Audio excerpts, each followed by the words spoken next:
2024 में अब तक शेयर बाजार के प्रदर्शन की बात करें तो निफ्टी में करीब 15% का उछाल आया है।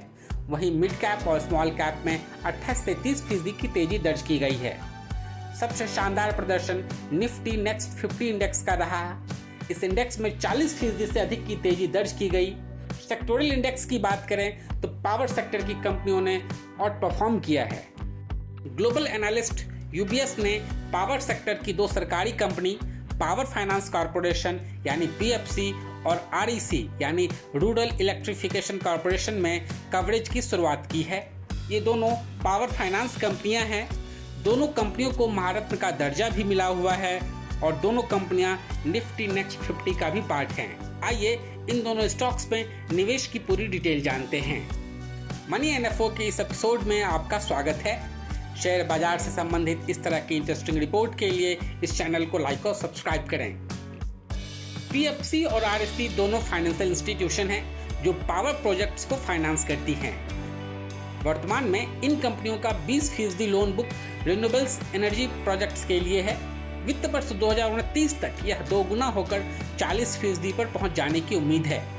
सरकार ने 2030 तक 500 गीगावाट की रिन्यूएबल एनर्जी कैपेसिटी डेवलप करने का लक्ष्य रखा है। ऐसे में इस सेक्टर की कंपनियों के लिए सरकार की नीतियां फेवरेबल रहने की उम्मीद है। देश में एनर्जी की डिमांड जबरदस्त तरीके से ग्रोथ कर रही है। यूबीएस का मानना है कि इंडिया में एनर्जी ट्रांजिशन के कारण हर साल 4 लाख करोड़ रुपए से अधिक पावर कैपेक्स किया जाएगा। इसमें 1 लाख करोड़ रुपए का कैपेक्स रिन्यूएबल्स एनर्जी और करीब 1.5 लाख करोड़ रुपए का capex power transmission and distribution network पर किया जाएगा। ऐसे में आरईसी और पीएफसी का लोन बुक ग्रोथ हेल्दी बने रहने की उम्मीद है। ग्लोबली इंटरेस्ट रेट कट की उम्मीद के कारण इन कंपनियों के लिए कॉस्ट ऑफ फंड्स भी घटेगा। कुल मिलाकर इन दोनों कंपनियों के लिए आउटलुक दमदार नजर आ रहा है। यूबीएस ने इन तमाम फैक्टर्स को ध्यान में रखते हुए आरईसी और पीएफसी के शेयर में कवरेज की शुरुआत की है।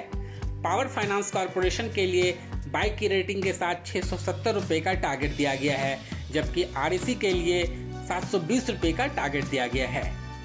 यूबीएस ने कहा कि इन दोनों स्टॉक्स के बीच कंपैरिजन की बात करें तो पीएफसी के मुकाबले आरईसी 35% प्रीमियम पर ट्रेड कर रहा है। ऐसे में रिलेटिव आधार पर पावर फाइनेंस कॉर्पोरेशन उसकी पहली पसंद है। मनी एनएफओ आपको किसी भी स्टॉक में निवेश की सलाह नहीं देता है। हमारी टीम रिसर्च रिपोर्ट को आपके सामने विस्तार पूर्वक रखती है।